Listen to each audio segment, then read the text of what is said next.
The morning had started like any other inside the grand walls of Buckingham Palace. The sun was barely visible through the thick gray clouds hanging over London, and the city below was still waking up slowly, the streets damp from the previous night's rain.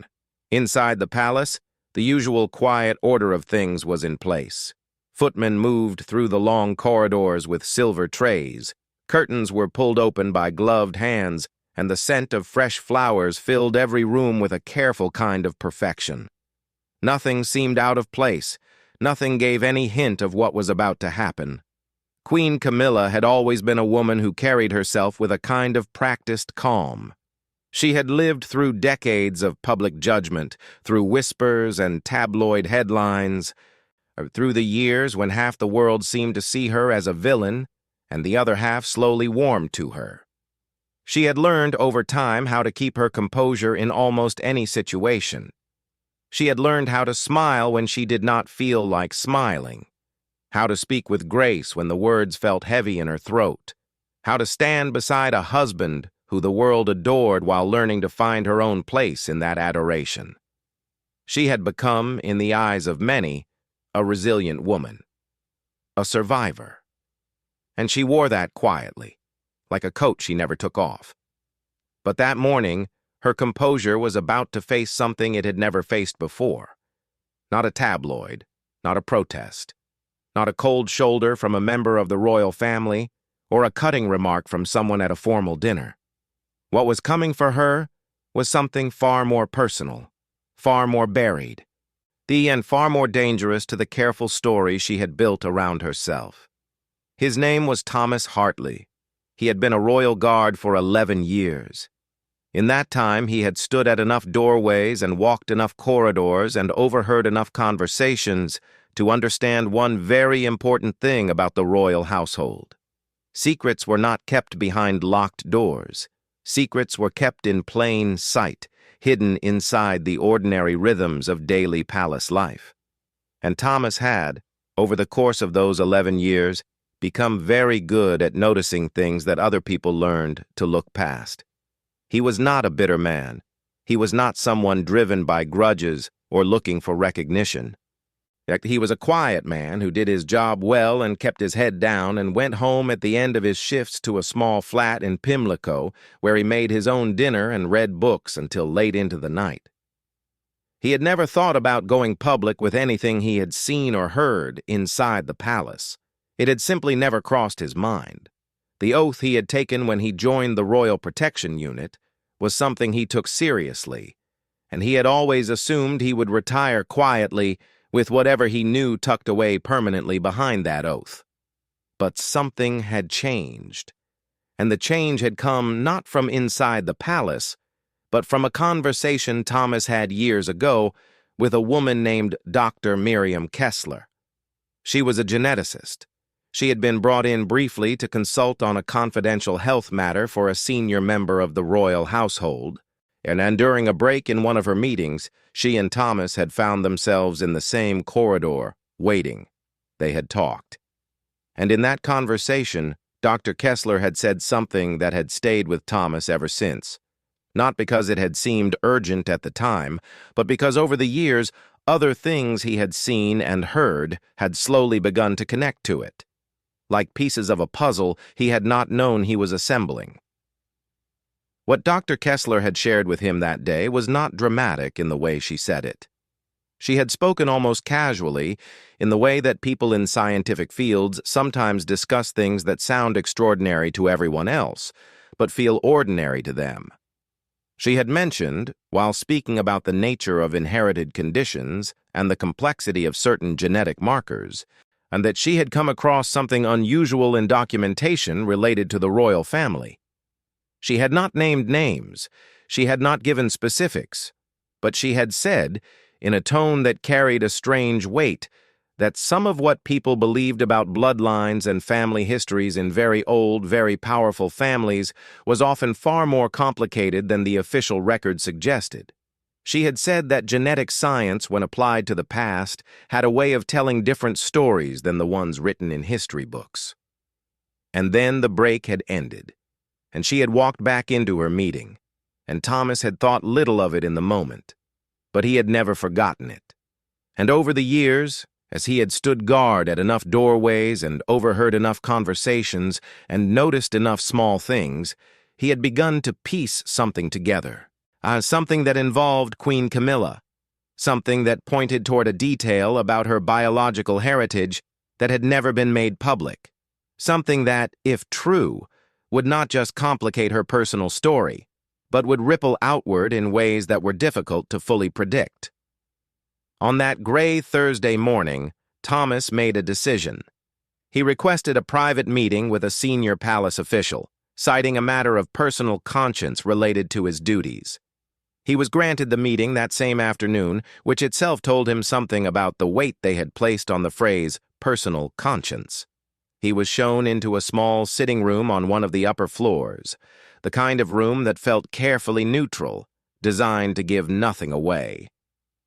A man named Gerald Forsyth sat across from him. Gerald was one of those palace officials who seemed ageless, whose face gave you no information, whose voice was always 2 degrees cooler than the room required. Thomas spoke clearly. He had thought about this moment for a long time, and he had decided that the clearest path was also the most honest one. He explained what Dr. Kessler had said to him years ago. He explained the things he had noticed over time.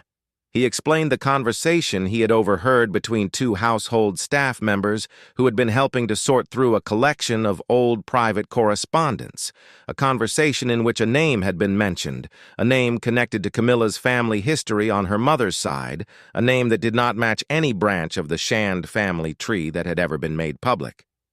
Then he explained that he had done his own quiet research over the years, the kind a careful, intelligent man could do without making a sound, and that what he had found had led him to believe that there was a significant discrepancy between the publicly recorded biological heritage of the Queen and what the genetic and documentary evidence actually suggested. He did not say it to cause damage. He said it because he had reached a point where carrying it alone felt like its own kind of dishonesty, and because he believed that the institution he had served for over a decade deserved to be prepared rather than blindsided if this information ever surfaced through other channels. Gerald Forsyth listened without expression. He asked 3 questions. He wrote nothing down. When Thomas finished, Gerald thanked him in the same cool, measured tone and told him that the matter would be handled with the appropriate discretion.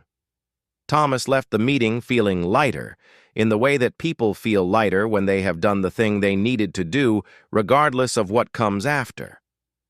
What came after moved faster than Thomas had expected.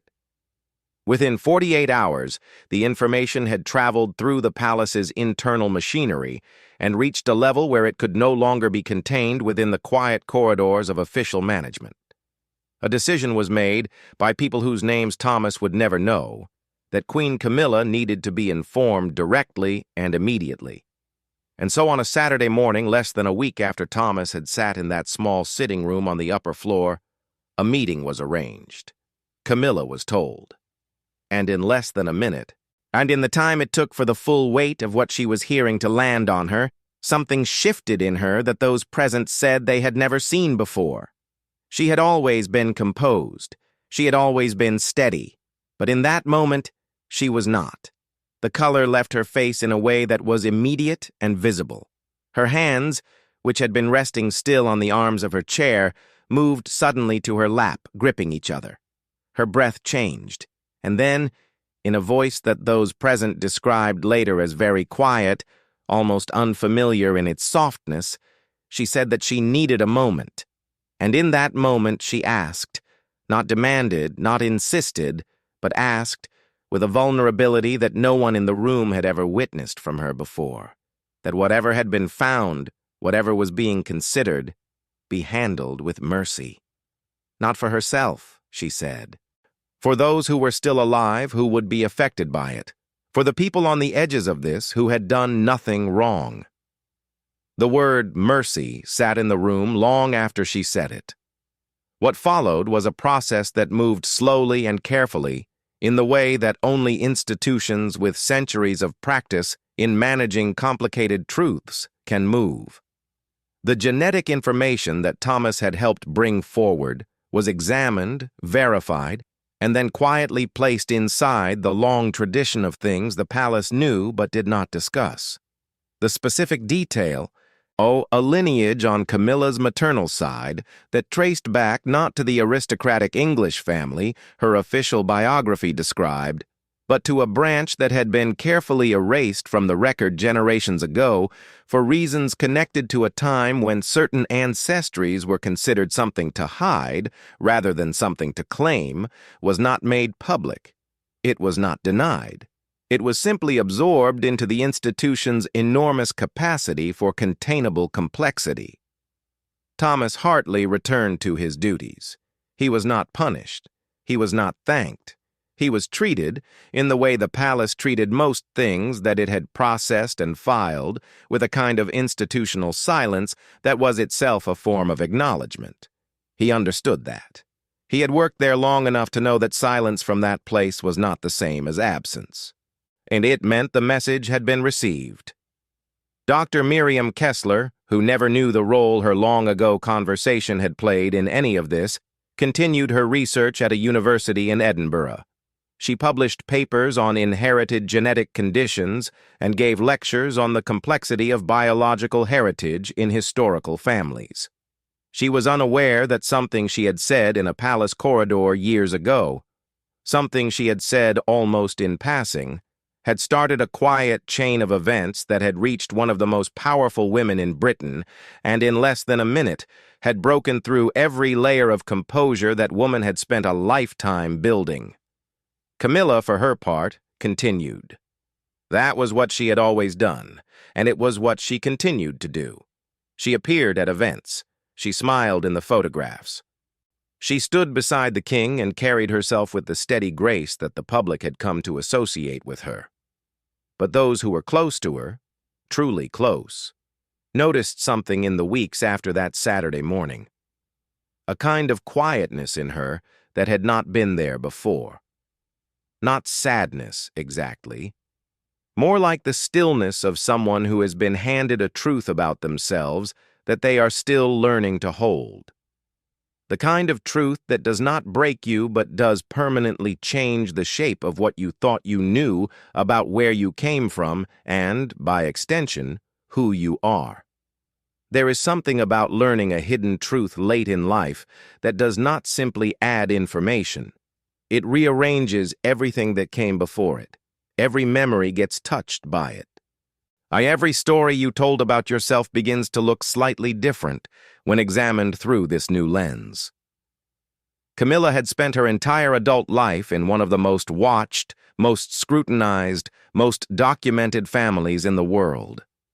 She had learned to manage public identity with a precision that most people never need to develop, and now, at this stage, after all of it, she had been handed something that lived entirely outside that management, something that belonged not to the public narrative but to the private, biological, uncontrollable truth of what and who she actually was. The guard had spoken. The secret had moved. And in less than a minute, the woman who had survived so much had shown that there were still things capable of reaching her in a place that composure could not protect.